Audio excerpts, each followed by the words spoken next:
The text was meant for her sister.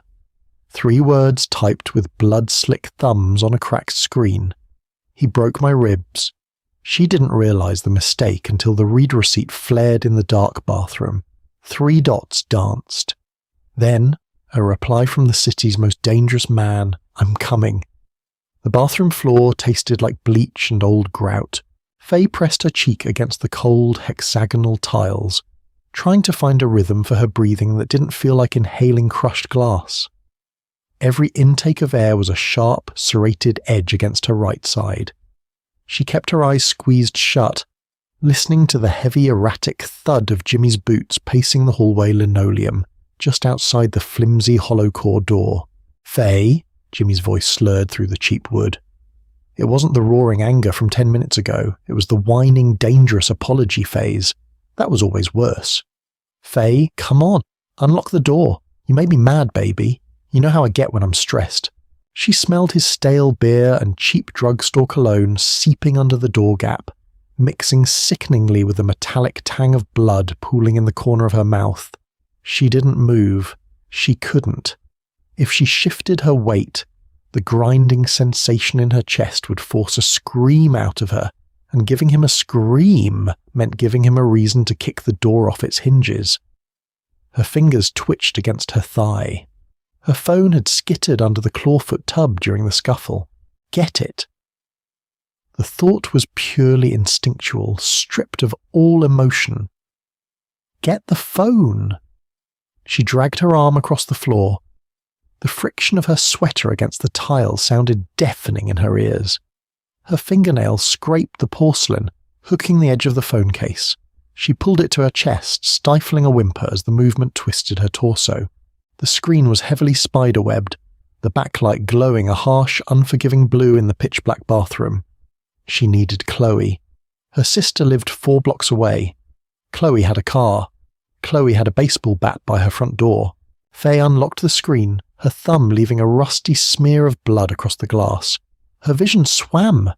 The pain was making her nauseous, a cold sweat breaking out across her forehead and sticking her hair to her temples. She opened her messages, the names blurred together, black text on white backgrounds bleeding into grey streaks. She tapped the top thread, the one she thought was Chloe's. "He broke my ribs." She hit send. The phone slipped from her trembling hand, clattering softly against the tile. She leaned her head back against the tub, waiting for the familiar ping of Chloe's rapid-fire reply. Chloe would call the cops, or she would just show up and start swinging. Faye closed her eyes, preparing herself for the inevitable noise, but the screen lit up again without a sound. Faye forced her heavy eyelids open.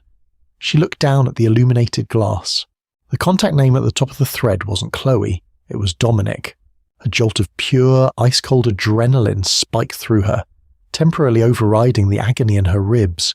Dominic, the man who sat in the back booth of the diner where she worked the graveyard shift. The man who always wore immaculately tailored wool coats that smelled faintly of ozone and expensive tobacco. The man who, 3 months ago, had watched a belligerent drunk grab Faye's wrist and had quietly stood up, placed a hand on the drunk's shoulder, and whispered something that made the man turn paste white and run out the door. Before leaving that night, Dominic had slid a heavy cardstock napkin across the counter. A phone number was written on it in sharp, precise ink. "For emergencies," he had said, his voice a low gravel that didn't invite questions. "You're a decent woman, Faye. Decent people need insurance." She had saved it under Dominic and promptly forgotten it, shoving the encounter into the back of her mind. You didn't call a man who moved with that kind of quiet, terrifying authority. You didn't owe a man like that a favour, until now. Faye stared at the screen in horror. Underneath her desperate, bloody message, a small read receipt materialised. She scrambled to type a correction, to tell him it was a mistake, to apologise. Her thumb hovered over the shattered glass. 3 small grey dots appeared. He was typing. Faye stopped breathing. The dots danced for 3 seconds, then vanished. A single message popped up, stark and white against the dark screen. "I'm coming." Panic, entirely distinct from the fear of Jimmy, gripped her throat. Men like Dominic didn't just come over. They brought consequences. They brought a violence that made Jimmy's drunken temper tantrums look like child's play. "Faye!" Jimmy pounded his fist against the door, making the wood rattle in its frame. The whining was gone. The rage was back. "I swear to God, if you don't open this door right now, I'm taking the deadbolt off." Faye stared at the phone. "I'm coming." She turned off the screen, plunging the room back into darkness. She curled her knees toward her chest, ignoring the blinding spike of pain, and waited for the devil to knock. 4 minutes passed. Faye counted every single second by the rhythmic throbbing in her side. Outside the door, Jimmy was muttering violently to himself. She heard the clatter of tools from the kitchen drawer. He was actually going to dismantle the lock. The metallic scrape of a screwdriver against the brass fixture sent a fresh wave of nausea rolling through her stomach. "Think you can lock me out of my own bathroom?" Jimmy grunted, the screwdriver slipping and gouging the wood. "I pay the rent here, Faye. You're nothing without me. Nothing." Faye bit down on the inside of her cheek until she tasted copper. She didn't cry. The time for crying had passed the moment her ribs had cracked under his boot. Now there was only a hollow, buzzing survival instinct. Clack. The lock cylinder shifted. Jimmy laughed, a wet, ugly sound.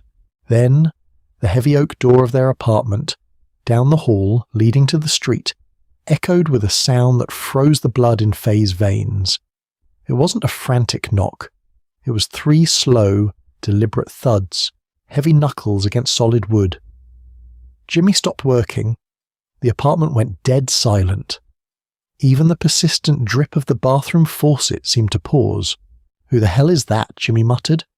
His heavy footsteps moved away from the bathroom, padding down the hallway toward the front door. "We don't want any," he yelled, his voice thick with unearned bravado. The lock on the front door clicked. Jimmy must have opened it just a crack, keeping the chain on. "I said we don't—" The sound that followed wasn't a word. It was the sickening, violent splintering of the doorframe giving way. The chain snapped with a sharp ping that ricocheted off the hallway walls. There was a heavy thud, followed by a wet, choking gasp. Faye pressed her hands over her ears, her breath hitching. She expected shouting. She expected a brawl. Instead, she heard the smooth, even tread of leather-soled shoes stepping onto the cheap laminate flooring.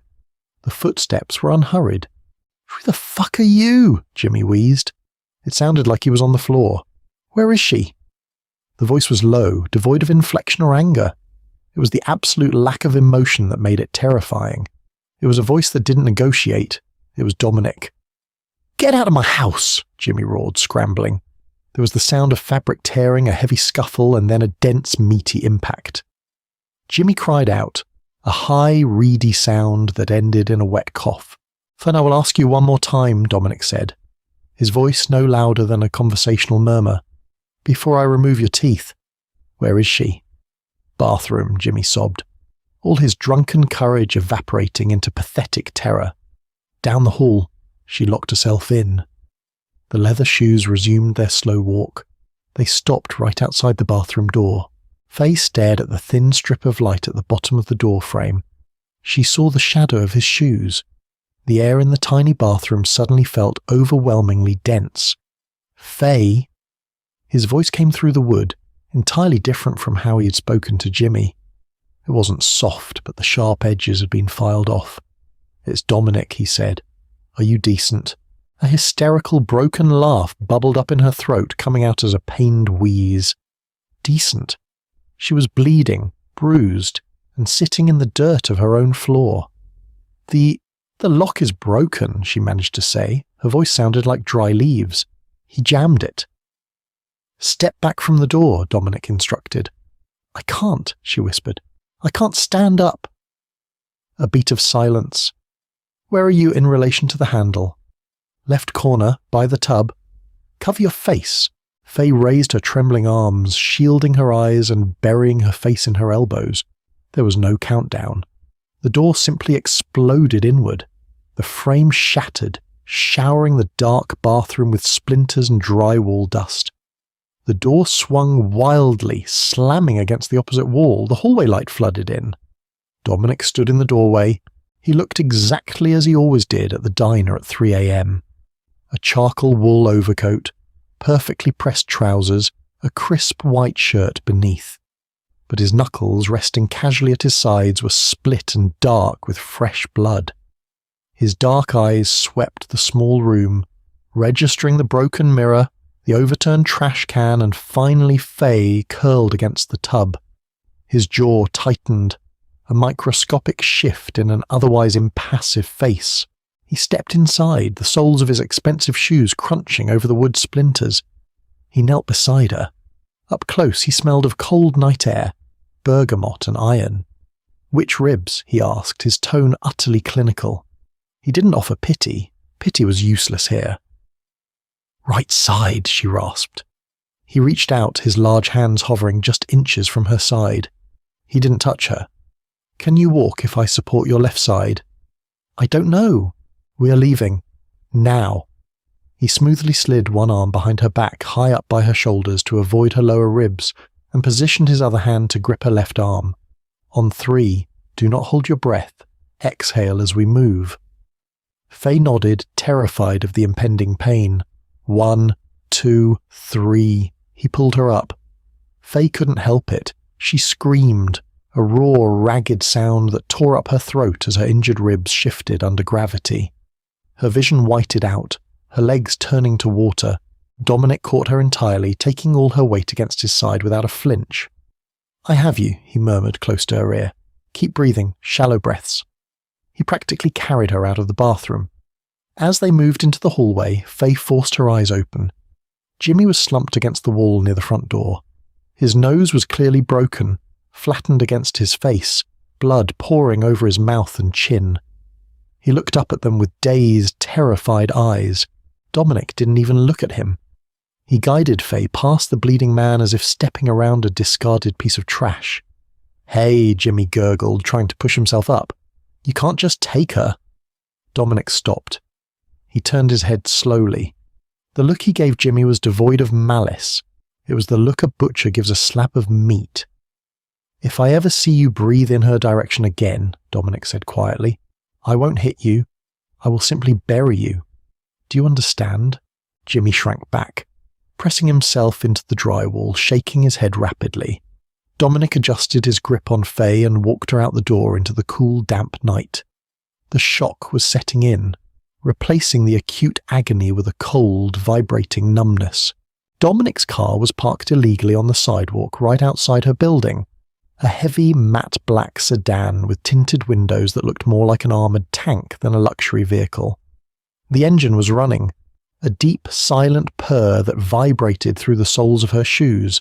He opened the passenger door, carefully manoeuvring her inside. The leather seats were freezing against her back. The interior smelled exclusively of new car and Dominic's sharp cologne. It felt aggressively alien compared to the stale, cramped apartment she had just left. Dominic closed the door, walked around the front of the car and slid into the driver's seat. He didn't immediately put it in drive. He turned on the interior light and looked at her. Faye was shaking uncontrollably, her teeth chattering. Her oversized grey sweater was stained with blood from her mouth and smeared with dust from the bathroom floor. She looked like a wreck. She felt like a corpse. "There is a bottle of water in the door panel," he said. "Take a sip. Wash the blood out of your mouth, spit it back into the bottle." She fumbled for the bottle, her fingers refusing to grip the plastic properly. Dominic let out a soft sigh, reached over, unscrewed the cap, and handed it to her.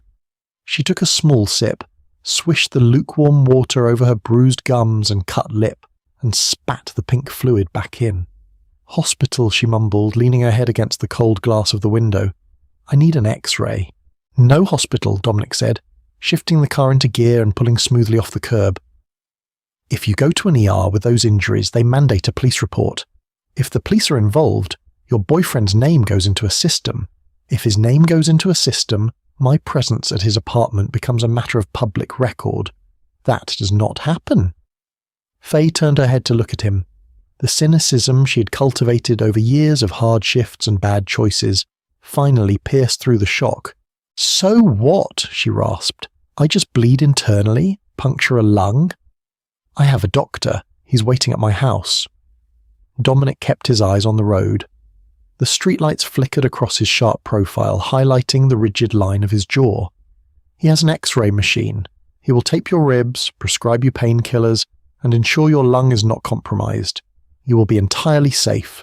Faye let out a dry, hacking laugh that immediately made her groan in pain. Safe. Right. I just traded a violent drunk for a mob boss, a real fairy tale. Dominic didn't rise to the bait. His hands rested lightly on the steering wheel, relaxed and in control.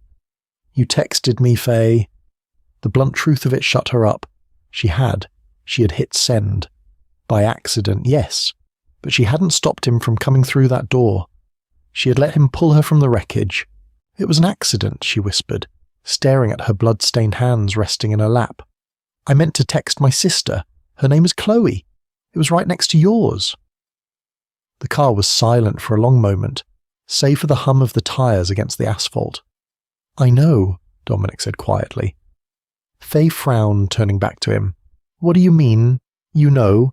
You are not the type of woman to ask for help from a man like me, he replied, his voice flat. You serve me coffee. You ignore the blood on my cuffs. You keep your head down. A woman who survives by being invisible does not willingly invite the darkness into her home. I knew it was a mistake the moment the message came through. Then why did you come? She demanded, a strange anger flaring up, hot and confusing, replacing the fear. If you knew I didn't want you there, why show up and ruin his door and involve yourself? Dominic stopped at a red light. He turned his head and looked directly at her. His eyes were dark, unreadable, but there was a weight to his gaze that made Faye feel pinned to the leather seat. Because you were bleeding, he said simply, and because the man breaking your ribs was not worthy of the air he was breathing. Mistakes or not, Faye, you called. I answered. The debt is paid. There is no string attached to this ride. He turned back to the windshield as the light turned green. Faye swallowed hard, her throat clicking dryly. She looked out the window. They were leaving her neighborhood, the neon signs of cheap liquor stores fading into the manicured, dimly lit streets of the city's wealthy district. She didn't believe him. Men like him didn't do things without strings. Every favor was a transaction, every rescue an investment. She was sitting in a luxury car with a man who had just dismantled a human being with the casual indifference of someone taking out the trash. But as the heavy car glided through the rain-slicked streets, carrying her further away from Jimmy, from the linoleum, from the terror, Faye realized a dark, pathetic truth. She didn't care about the strings, not right now. Right now the heater was on, the seat was soft, and for the first time in 3 years, she didn't feel like prey. She felt guarded by a predator, and God help her, it was the safest she had felt in her entire life. The car slowed, turning down a private tree-lined driveway. At the end of it sat a massive brutalist stone house, completely isolated from the city. Iron gates parted silently as they approached. We're here, Dominic said, shifting into park. Don't try to open the door yourself. Wait for me. Faye closed her eyes, the pain in her side throbbing in time with her heartbeat, and waited for the devil to open her door. The underground garage smelled of motor oil, damp concrete, and exhaust. The heavy metal door clanged shut behind them, sealing them in a subterranean quiet that made Faye's ears ring. Dominic didn't let her walk. He bypassed the elevator, carrying her up a flight of concrete stairs with an effortless, terrifying strength. His breathing barely changed. Faye kept her eyes fixed on the collar of his shirt, focusing on the starch of the fabric, the faint weave of the cotton, anything to ignore the searing heat radiating from her right side. He kicked open a door at the top of the landing. The room they entered was violently bright. It wasn't a living room. It was a sterile, white-tiled space that looked like a high-end veterinary clinic. Stainless steel counters, bright halogen lights, and the distinct sharp chemical odor of iodine and surgical scrub. A man was already there, washing his hands at a deep steel sink. He didn't look like a mob doctor. He looked like a tired accountant, balding, wearing wire-rimmed glasses and a rumpled beige cardigan. Put her on the table, Dominic, the man said, not looking up from the soap lathering between his fingers. and step back. You're tracking blood onto my floor." Dominic set her down on the examination table. The crinkly paper beneath her thighs tore loudly in the quiet room. He stepped back, leaning against the doorframe, crossing his arms over his charcoal coat. "Dr. Gallagher," Dominic said. "Right ribs, possible fracture, no head trauma, heart rate is elevated." "I have eyes, Dominic, thank you," Gallagher muttered, drying his hands on a paper towel. He pulled on a pair of blue latex gloves. The loud snap of the rubber made Faye flinch. Gallagher stepped up to the table. "Faye, is it? I need to cut the sweater off." Faye nodded, gripping the edge of the metal table with white-knuckled fingers. The trauma shears were cold against her skin. Gallagher worked efficiently, slicing up the center of the cheap acrylic sweater and the cotton tank top beneath it. Peeling the fabric back to expose her torso, Faye closed her eyes, a hot flush of shame warring with the cold air of the room. She knew what her side looked like. Jimmy had kicked her twice. The skin over her ribs would be mottled, swollen, a violent canvas of deep purples and angry swelling yellows. She hated being exposed. She hated that Dominic was standing 10 feet away watching. She opened her eyes, turning her head to glare at him. She expected him to avert his gaze, out of some twisted sense of gentlemanly honor, or to be staring at her with the hungry, possessive look Jimmy gave her when she was vulnerable. Dominic was doing neither. He was looking at her bruised ribs, his expression entirely analytical. He looked like a contractor assessing water damage on a load-bearing wall. It was chillingly detached. Gallagher pressed 2 fingers lightly against her side. Faye gasped, her back arching off the table. A sharp, white-hot line of agony shot through her chest, stealing her breath completely. "Ribs 6 and 7, Gallagher said, his voice flat. "Fractured but not displaced. You're lucky he didn't wear steel toes, Faye. Your lung is intact." He wheeled a portable machine closer, placing a heavy lead apron over her lap. "Hold your breath, shallowly." A mechanical hum, a click, then another. "Good," Gallagher said, pulling the machine away. "No internal bleeding. I'm going to tape you tightly to limit movement. Then I'm giving you a shot of Toradol for the inflammation and hydrocodone for the pain. You will be very groggy. You will sleep on your back, slightly elevated." He didn't wait for her permission. He swabbed a patch of skin on her left shoulder with a cold alcohol wipe. The needle prick was a dull ache compared to her ribs.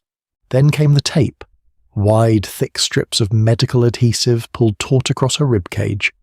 The pressure was immense, restricting her breathing even further, but as the tape locked her ribs into place, the sharp, grinding sensation faded into a dull, heavy throb. "Breathe," Gallagher ordered. Faye took a breath. It was shallow, but the knives were gone. She let out a long, shaky exhale, her head dropping back against the paper. The Toradol was already sinking into her bloodstream, replacing the adrenaline with a heavy, thick lethargy. "Get her a shirt," Gallagher said to Dominic, stripping off his gloves. "And get her to bed. She's going to crash in about 4 minutes." Dominic vanished down the hall, returning seconds later with a soft, oversized grey t-shirt. He walked up to the table. Gallagher had already turned his back to clean his instruments. Dominic held the shirt out. Faye stared at it, then down at her bare, taped torso. Her arms felt like lead. The painkillers were dragging her under. "Lift your arms," Dominic murmured. She did, barely managing to raise them above her head.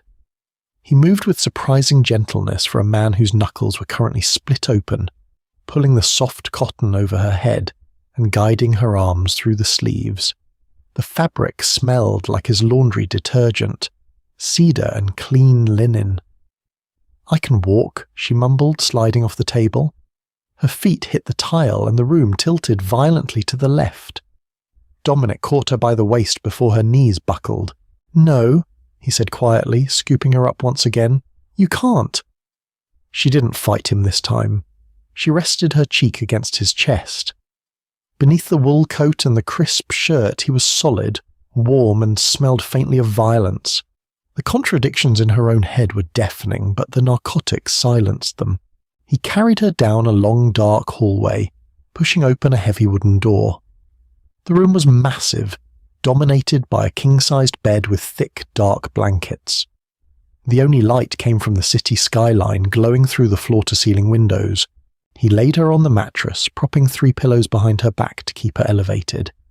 He pulled the duvet up to her chest. The sheets were incredibly soft. Silk, maybe, or high-thread count Egyptian cotton. It felt abrasive to a girl used to polyester blends that pilled after 3 washes. Dominic stepped back, his face shadowed in the dim light. "My sister," Faye slurred, her eyelids drooping. "Chloe. She's going to worry. She's going to call the cops."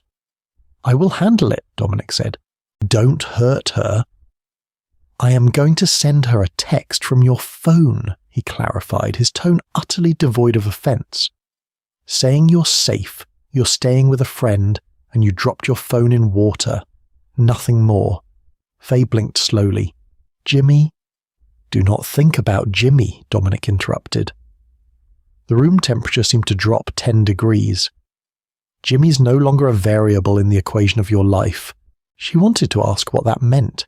Did he kill him? Did he just threaten him? The cynical part of her brain, the part that knew how the world actually worked, told her not to ask questions she couldn't afford the answers to. "Why?" she whispered, the drug-induced haze stripping away her guard. "Why do this? You don't know me. You owe me nothing."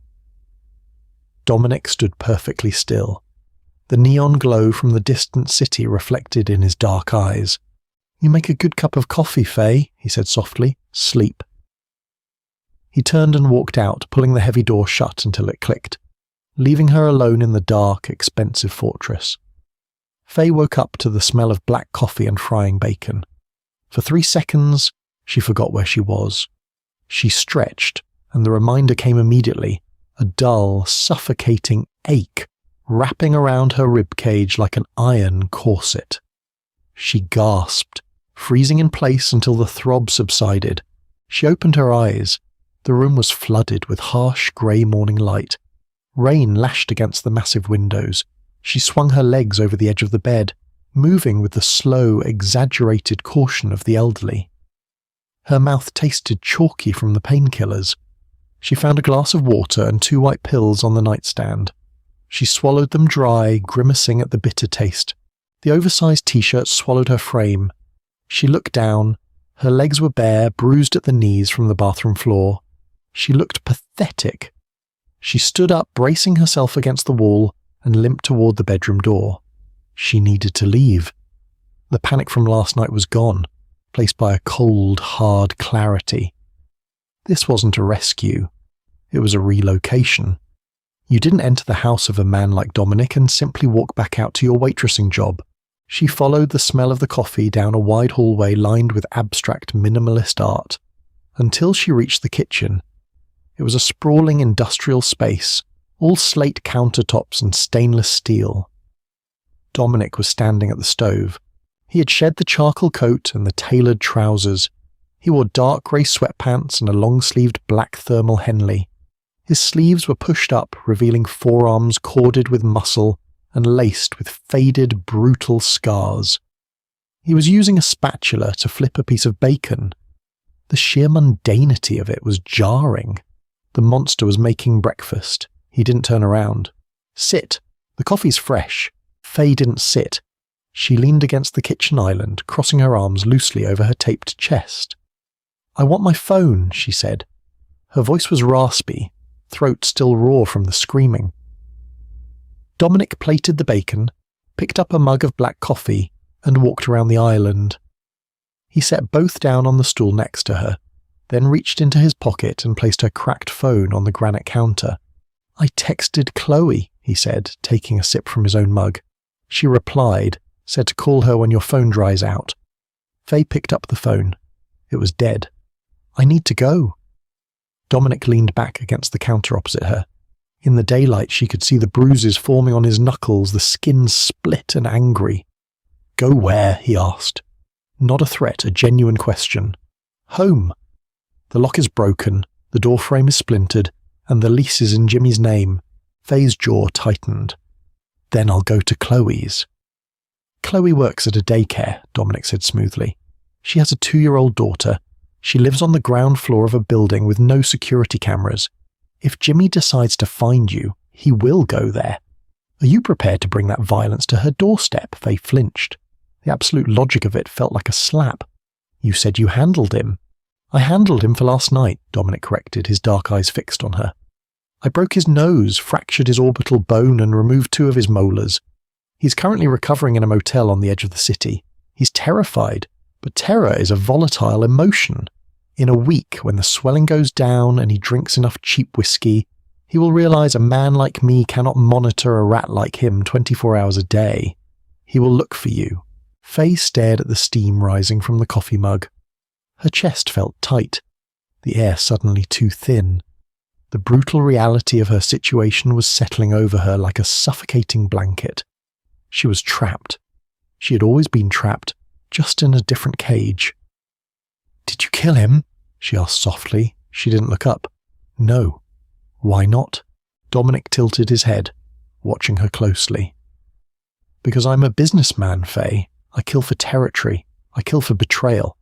I do not kill domestic abusers for free. It attracts the wrong kind of police attention." He paused, the silence stretching out between them, thick with unsaid things. "However," Dominic said, his voice dropping a register, "if he were to cross onto my property, or threaten something that belongs to me, the calculus changes." Faye finally looked up. Her breath hitched. Something that belongs to me. There it was. The hook. The price tag on the rescue. She looked at him. Really looked at him. The hardened lines of his face, the dark, empty eyes that had watched her bruised body with absolute detachment. The bloody knuckles that had pulverized the man who tortured her. He wasn't a savior. He was the apex predator of the city, and he had simply decided she was his new pet. "I am not a prostitute," Faye said, her voice shaking with a sudden fierce anger. "I will not sleep with you for protection." Dominic didn't blink. He didn't smile.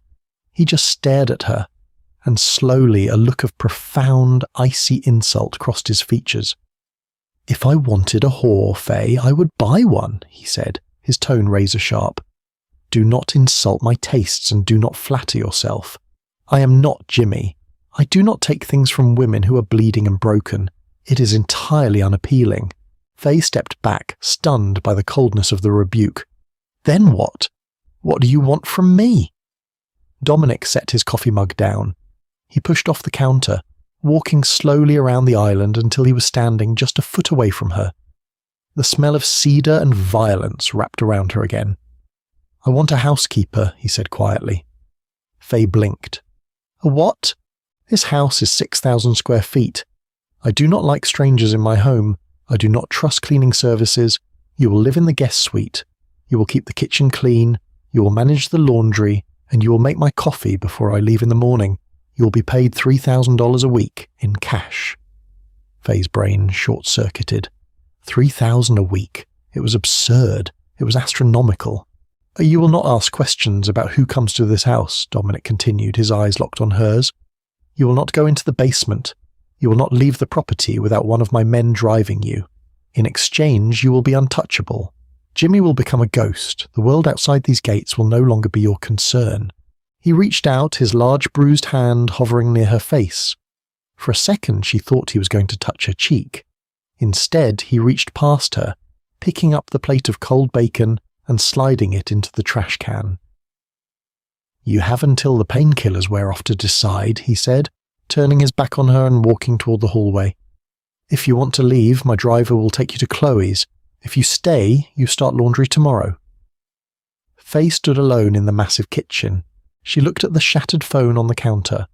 She thought of the linoleum floor. She thought of the taste of bleach, the sound of the screwdriver scraping the wood, the relentless, suffocating fear that had dictated every second of her life for 3 years. Then she looked around the quiet, secure, impenetrable fortress. It was a cage. She knew it was a cage. He was a monster, a man who traded in blood and fear. There would be blood on the shirt she washed. There would be violence in the silence of the house. But the door had locks that didn't break. The walls were thick, and the monster was on her side of the door. Faye reached out, her hand trembling, and picked up the mug of black coffee he had poured for her. The heat seeped into her cold palms. She took a sip. It was bitter, strong, and entirely unapologetic. She took a deep breath. Her ribs throbbed against the medical tape, but the air felt clean. She didn't need to wait for the pills to wear off. She knew exactly what she was going to do. If this gritty, slow-burn tension hooked you, don't just scroll past. The Mafia romance genre is full of cliches, but we wanted to bring you a story that feels raw, grounded, and intensely human. If you loved Faye's resilience and Dominic's icy, calculated protection, hit that like button to let us know. Share this video with someone who loves a dark, cynical romance with actual stakes, and subscribe to the channel for more immersive, pulse-pounding audio dramas. Drop a comment below. What would you do in Faye's shoes? Leave or stay?